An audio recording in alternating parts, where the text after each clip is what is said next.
All right, so today on the Thunder Laser Customer Spotlight, we have Mayra joining us. Hello, Mayra. Hi. How are you? Good. How are you? I'm not doing too bad. So today we're going to talk to her about her journey here with her business and what she uses Thunder for. So, Mayra, why don't you just go ahead and start and tell us, who you are and what you do. Perfect. My name is Mayra Aguilar. I am actually based in Houston, Texas. I am a former teacher, and I kind of started Crafting by Mayra as like a happy mistake. I give all the credit to my husband because if it wasn't for him, I don't think we would be this far into the journey. But I started this with a cutting machine, making my own teacher swag. And then that kind of progressed into my coworkers wanting teacher swag. And if there are any other educators, then you'll understand you got to make everything into a pencil. So that's kind of what I was doing back then, and kind of became a little chaotic and needed myself to get organized. So I started an Etsy shop. And the reason I hadn't started an Etsy shop is because I was like, I need a name. I don't have a name. I didn't want to just, I don't know, Myra, my first and last name. And so I told my husband, I can't start an Etsy shop because I don't have a name. Just call it what it is. It's Crafting by Myra. And that is how simple it was. So it's very beneficial. I'm surrounded by a lot of men in my life. I have two brothers, my dad and my husband. And sometimes their way of thinking, I tend to overcomplicate things. And they're like, no, it's just very straightforward. Here's a line. So started Etsy. Very quickly outgrew that. And I grew an audience on Instagram very quickly just from sharing what I was doing. There was really no intention behind it or purpose. I just wanted to share like orders I was working on, and then people started to really like it, and I was like, oh, this could really be something. And then quickly COVID happened, and so I started like 2 years right before COVID, and I had only been on Etsy less than a year before COVID. So COVID happened. I remember sitting at my desk, telling my students, we'll see you in a week, enjoy your spring break. And then we just never came back. And that was a very, very hard year for a lot of us. And so I was really struggling with my mental health around that time. So I think my husband was very worried and concerned. So he was like, just don't go back this year. Just take a break. Maybe do what you're doing now. There was, again, no intention, no like, oh, maybe we can make this into like a huge business, or you can set it off and take off with it. It was more so giving me the space to breathe. We don't have kids yet. So he was very much like, now's the time. If you're going to like take a break, you should do that now. And so took a break, and of course, I hyper focused on this. And so it honestly, I feel like I blinked and now we're here. I have like the past 5, 6 years are a blur, but it all started with just one cutting machine, making things for myself. COVID happened, didn't go back. I wasn't planning on like staying. I was planning on taking a year off and going back. But then this took off, and he was like, well, you can always go back to teaching. Like, you'll go back whenever you feel like going back. So I do hope to go back one day because I do miss teaching, but now I just do it in a different way. And so that's how we're here now. I've been with my Thunder Laser for exactly a year now, barely. I got it in April last year. So a year and almost 2 months, and it's been such a game changer for my business. I've been able to expand my products. It's just crazy because I started with a cutting machine, and all the machines that have come in that time, and my Thunder is definitely my producer of most of my sales now, which is crazy. Awesome. So you mentioned that you were a teacher. How long were you a teacher before you kind of transitioned into this? Not long. So 1, 2, 3, almost 3 years. Because Okay. I So started you mid-year. I took a job. My first job ever was like January. Like a teacher had left in December. I graduated in December, and I took a job in January. Gotcha. So you fairly quickly went from one thing to another, and kind of grew that. So you mentioned you started out with a cutting machine. Now, from that point to where you are now with your Thunder, what were kind of some of the things in between that Oh my kind of gosh. built you up to that? So much. So, okay. So I started with a cutting machine, and I started making, my own teacher shirts. And I was using like glitter HTV from Michaels and Hobby Lobby. I was not familiar with DTF whatsoever. Like, I didn't even know that existed. So to Sure. me, print on demand, the printing on garment, DTF, I had no idea what that lingo was. nothing. I was very much like, that doesn't exist, because it didn't exist to me. So I was making my own t-shirts with my Cricut machine and glitter HTV vinyl and colored HTV vinyl from Michaels with a really cheap heat press from Amazon. And it was a small, like 9 by maybe 12. Like, it was not a big heat press. And I was doing it for myself and then for teachers. And it's crazy how it went from that to then I got into tumblers, started making lots of tumblers, and they were like a thing, especially during COVID. They like blew up. I started them before COVID, but during COVID, everyone was home. People had stimmy money to spend. So it did really well. But very quickly after, people started going back to work, I knew when I was doing them, when I was in the thick of it and selling a lot of them, I told my husband, like, there's no way this is going to be able to, like, people are going to be over cups really quickly. And I was really in tune with that kind of like product popularity intuition, if you want to call it that, for lack of better words. And then I started to dive into more of the sublimation. I discovered sublimation, and I'm like, oh my gosh, there's so much you can do with sublimation. And then I got my first diode laser. I got it maybe a year before I got my Thunder, I think. And I was like, oh my gosh, there's so much more things you can do for teachers. Mind you, like, most of my products, people who don't know me especially, they're like, why do you make so many teacher products? And I'm like, because literally all those ideas come to me naturally. And all of my friends are like, you should make this, or have you ever thought of doing this? And so it's very easy when I already have that audience to target them. And I love it. I love making it. And I would want it if I was still in the classroom. So it's very easy. And so we went from t-shirts, I made tote bags and shoes, and, painted canvas shoes into like a pencil.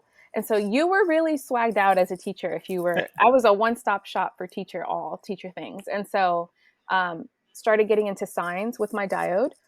Couldn't cut clear acrylic, but I was over the moon that I had a diode laser, and I was like, I'll make it work. You can cut wood.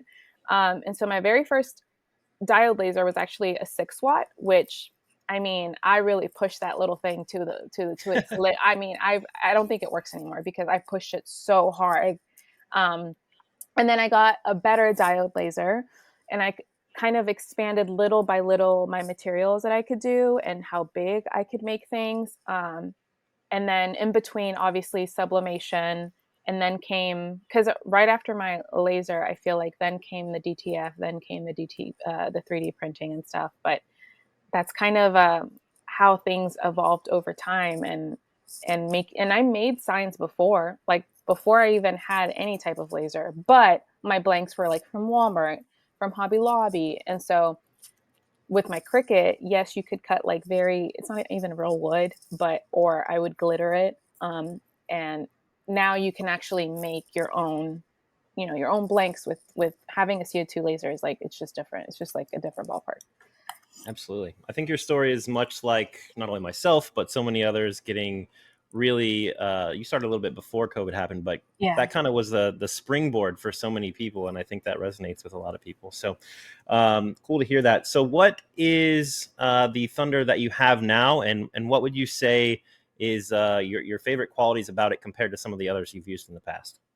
Definitely, it was my first CO2 laser, so it's always going to have like a special place in my heart. I should say it's my only CO2 laser. I don't want to make it sound like I have another one, but it's my first because it's not going to be my only. I really want to upgrade it. I have the Thunder Laser Nova 24, so 60 watt, and it's perfect for what I do. Perfect. But now I'm like, I want to go bigger. Like, I want to make bigger things. And I have so many ideas up here, but I just don't have the capabilities yet. Now, I don't know. I'm not this educated on this Thunder. I know how to use my Thunder because I'm stubborn. I didn't watch tutorials. The only tutorial I watched was on how to set it up. And I watched this girl, I can't remember her name, but she taught things like I like to teach and learn. Is she was so detailed to the point where sometimes you are annoying because you end up repeating yourself because you want to be so detailed. And I loved her video because she was setting up the exact same machine, and I'm like, that's all I needed. Just tell me how to set it up and I'll figure out the rest. I didn't know what Origin was. I didn't know. I kind of played around with my cut settings. There really was no like, I just don't like to, one, ask for help, and two, I'm like, I'll figure it out. Like, I'll figure it out. And so my first time cutting on the machine, I placed the acrylic down, and I'll never forget because my husband goes, "You're not going to set the house on fire." I'm like, "No, I don't think so." And so this was after, of course, the machine's been set up. My husband and my dad built it so that, you know, the exhaust is going outside the window. So it's my dad and him built a table for it. I was just ready to go, and they all think I know what I'm doing, but I don't know what I'm doing. So cut settings, I didn't know. I went on the Thunder website, and looked at their recommended settings. So I did start there. I had somewhere to start. But my first piece of acrylic from Houston Acrylic, it was like this beautiful glittered flake acrylic. And I go to cut it, and it just cuts in the middle of the entire 12 by 19 piece. And I was like, oh shoot, there has to be a way for you to be able to start at like the corner.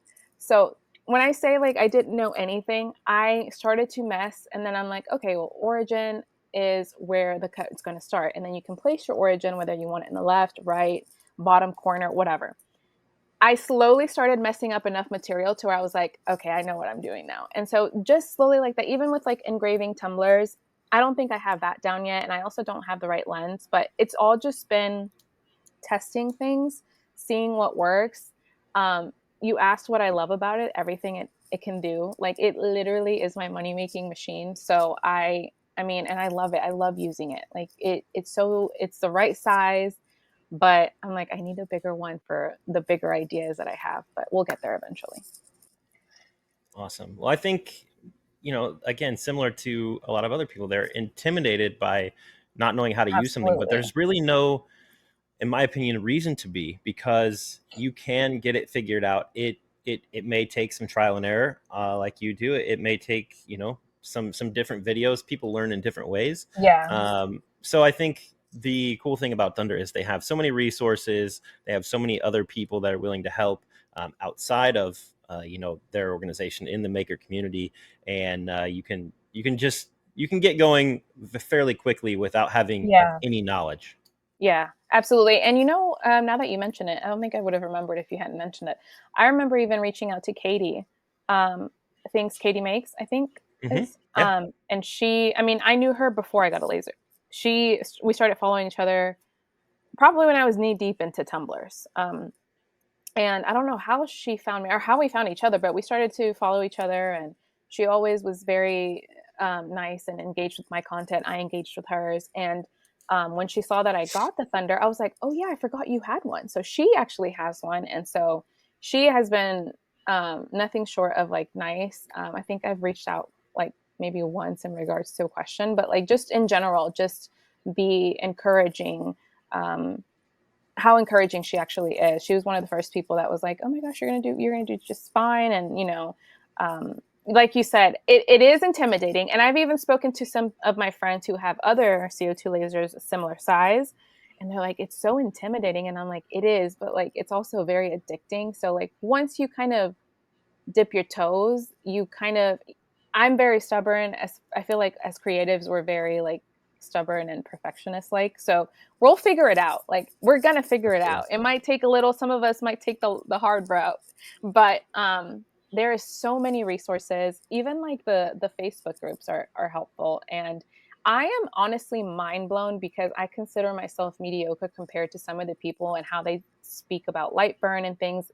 Just watching their 30-second videos, I've learned something new because there's so much information that it can feel overwhelming, but there's bits and pieces that do stick with me that I'm like, oh, I didn't know you could do that. So there's lots that I do not know about my laser, I'm sure. Yeah. I mean, I try to push my limits on all of the ones that I have and learn and just experiment, and that's Yeah. that's how I learn. So everyone Yeah. learns a little bit different, and but they're wonderful machines, like you said, and they can do some pretty amazing things. Yeah. So as far as what you do in your own personal business, you mentioned that you were kind of starting on Etsy. I know a lot of people's question is, where do you sell and how do you attain your customers? I know a lot of yours is in the teacher world, but if there's any advice for selling or somebody that's getting started, what would that be? Oh, absolutely. No matter if it was back then or now, I always recommend that you start on Etsy for many reasons. People like to like complain about the fees, but if I'm honest, I am someone who is short for time. So, when you hear, oh, there's so many fees on Etsy, well, the way I run my Shopify, I probably pay more in fees because I run apps to help me and I could probably find a free app for everything that I needed to do. I don't have the time. So I will pay for the convenience of having the app. And so you end up paying more than if you were on Etsy. And my biggest point with Etsy is if you're just starting out and you don't have a customer base and you don't have an audience and you don't have a target audience and you don't have an email list and you don't have a social media presence, Etsy is the way to go because they really do, as long as you're doing, your titles and your tags and you're taking really good photography of your products, you'll do well on there because they'll advertise for you. Um, and so that was me on Etsy back then. I'm not sure if like any of their pricing has changed or their fees have changed, but I'm pretty sure it would still be worth it to start on Etsy if you're brand spanking new. I started to grow my audience because I just started to post what I was making. So my audience wasn't from Etsy. Yeah, there were some people that would, come over because in my branded packaging, I would, put follow me on Instagram. You can find me here. And this was before I had a website. So sure, I had some people come over from Etsy, but most of my people were just people that found me on through social media, like because I was posting and using hashtags and everything is SEO nowadays, hashtags, captions. So um, if you're starting, I highly encourage you to start on Etsy because I feel like that's where people really get, to take off. And then if you want a website, absolutely, but it's so much harder. Like if you can't drive your own traffic, if you don't have the audience for it, you're going to struggle with sales because people don't know that you exist versus Etsy is a search engine filled with customers who are coming to buy. And on your website, Sure. you have to bring those customers to come to buy. So you can't do that if you don't have them. So that's kind of my opinion on that. No, I think that's great. I think it's great advice. There's so many different ways that people can sell. I've talked to and had other conversations with people that sell items in person at shows. There's people that do Etsy. There's people that do online sales. Mhm. But I think in your case, especially, the kind of items you're selling, Etsy is your audience. It's Yeah. built in for you. There's people there going to buy. It's not something you have to build, and you can do both. You can start there and then start to try to build up your own while you're selling there. So Yeah. I think that's a really good place to start. So out of all the things that you make and sell, what would be your favorite thing that you make with your laser? Oh my gosh. Currently, I don't know, maybe forever. It'll be I have shaker clipboards that came from an idea from one of my customers. I was making another shaker product and she was like, I would really love this as a clipboard. And she nagged me for like 6 months. And so I was like, fine, let me sit down, like, see what I can do. Cause I mean, I could picture it, you can visualize it, but you're like, how am I going to do that? So I started sketching. My niece is at UT in Texas, and she's in architecture school. So she's very educated in CAD and 3D softwares. And so I was like, here's my sketch. Can you help me figure out what's the best way to make this? And that's kind of how it started. I came out with the first one last year. Um, I've had so many people just from everywhere find me from either word of mouth or because I've posted it in one of my social platforms. And that has been my pride and joy because it was so much work. Like, it was so much work. I think it took me like from beginning to finish, like 4 months to like actually have an end product to show. And I've never had to work that hard for a product. Yeah, you have an idea and you usually tinker and you play around, but 4 months of wasting material, of getting the sizing right, of all the stuff took me the longest. So I think maybe that's why. But I'm so proud of it. So yeah, it would have to be my shaker clipboards. Those star products that we come up with or design and put all the time and effort into, um, those are the ones that you're super proud of. And that you can just talk about all day long. It's something Yeah. that you've put your heart and soul into, and I love seeing that when people come up with something organic, whether it's an idea from yourself or a customer, like you said, but actually making that come to life, even though it takes 4 months and all of that time and material. Now you know how to do it, and you Hmm. can do it, and do it quickly. So that's Yeah. amazing. Yeah. I'm actually working on, I think 33 right now, Okay, just from like the last week and a half. So I that's have an awesome. assembly line going, and I'm trying to figure out how to make it more time efficient. But it's that one product that I'm like, I'm just so proud of it. It makes me so happy talking about it because it's people, when people get it or their reviews on it, they're like, I've never seen anything like that. Even comments on social media, they're like, I have never seen anything like this. And I'm like, that's because it didn't exist before I made it. Yeah. So it's very special. Yeah. Yeah, so you mentioned you've got an assembly line going here, and efficiency and time. So one other thing that a lot of people bring up is time, and how Mhm. do you balance your creative business and the rest of your life? Oh my gosh, it's so hard. I don't know. I like to say that I don't because I don't have it ever together. I just try my best.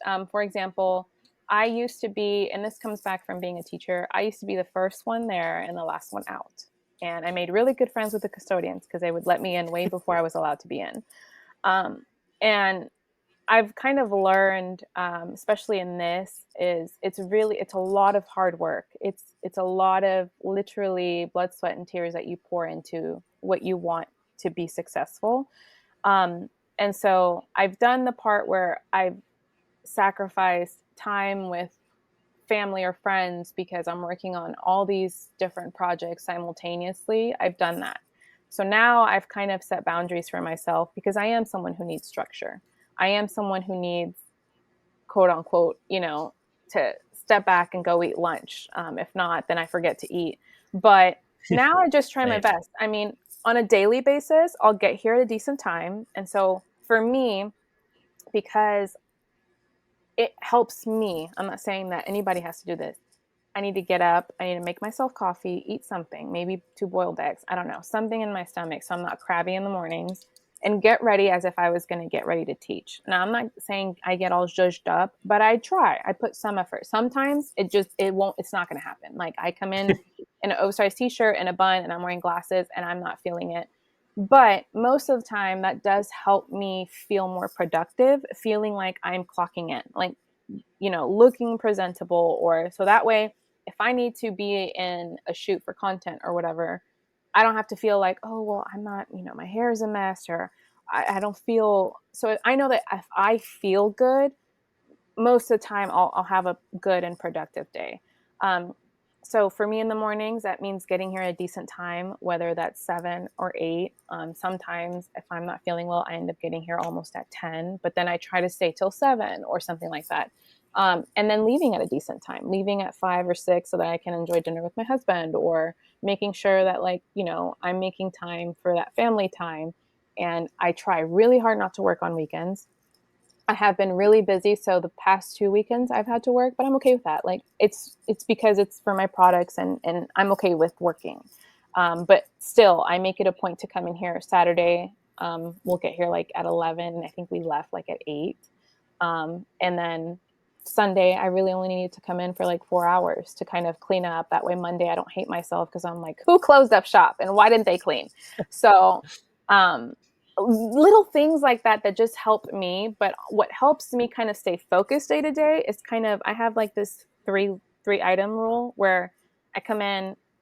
I have a planner, but I do well with like journals, so, or sticky notes. What are the 3 things that I have to get done today? And so it helps me kind of stay on task for when I'm like, ooh, pretty, let me go play with that. I'm like, no, I can't. I can't do that until I finish this. And sometimes I get 1 and 2 done and 3 rolls over to the next day and it becomes number 1 on the next day. But kind of just, I don't, it's so hard to have balance and to say like, oh yeah, I have it perfectly figured out, because I don't. Like so I joke around with my friends. They're like, how do you do it all? Or And I'm like, I still don't know what I'm doing. Like I genuinely like I do, but not because I'm this super type A. I think I've been type A in the past. That's my personality, but I've become type C, where you're type A and type B combined. Um, and just honestly, as long as you have a lot of passion for like what you're doing, like you'll figure it out. It's not going to be perfect, and like what works for me might not work for you, and what works for you might not work for me. But taking what you can from everybody that does work for you and applying that into your daily dues and to run your business. Yeah, absolutely. I think bottom line, everything you said is just comes down to commitment. I mean, it's just Yes. committing to putting in the work, and you can figure out how that works best for you and the time that's spent on it. But it is the commitment to be successful. You don't have to be super knowledgeable out of the gate. You don't have to be super talented. It is about putting in the work, and you will Mhm. eventually get there. So I Absolutely. agree with you on that. I myself, I tell my wife I don't have the capacity to take on any more than I already have, to even think about things until I shut it off, and then I can, Yeah. go do other things. So Yeah. I totally get where you're coming from with that. Um, so what is next for you? I mean, you mentioned wanting another laser, but what is the next place you see yourself and your business going? I would love to get one of my products manufactured and like into one of the stores. Um, it's always kind of been like a dream of mine to be able to do that. What that looks like for me, I don't know yet. But I'm really enjoying. I've been going to a lot of conferences in the last year and speaking at them. So I'm really enjoying kind of meeting new people, and it really helps to surround yourself with like-minded people who have the same aspirations, maybe not the same goals, but aspirations and drive for the business that you're in. It really is motivating and inspiring. There's lots of people in this community that I respect and I admire. Um, so I don't know. I I can't tell you one specific thing that I'm like, okay, this is going to be the next thing for me. I've never really wanted to become a full on supplier of anything, because then it creates like a block for my creativity, and I still want to be able to create. So, for example, a great example of that is I've been blessed with so many orders, across my website, and just that many clipboards alone, not including all the other ones that I have had zero time to create. And when I have zero time to create and like play with new products or ideas, like I start to definitely feel drained. And I love what I'm making. I love what I'm doing. I love fulfilling my orders, but also making that's why I'm moving to like I'll have a certain amount each month made, and that's what I sell for now, to kind of give myself a little break so that I can create, because I can't create right now. Sure. Even if I want to, I don't have the time. So, I don't know. I don't know what's next. I kind of I'm leaving that up to God a little bit. Yeah, I think that's really cool though. That you know that about yourself, that you want to keep creating. I know personally, if I made the same thing over and over, I personally would get bored. I love to do Mhm. new things. I love to build new things out. But also, you got your products, and you need to generate money. And I think that, like you said, putting them at a certain amount each month, especially for a popular product, creates scarcity, which then improves your chances to sell those out, because people want them and know that there's only a A certain certain amount going to be amount. available. Hmm. So that's really Yeah. cool. Awesome. Well, before we wrap up, will you just tell everybody where they can find you, whether that's your social media, your website, and your products?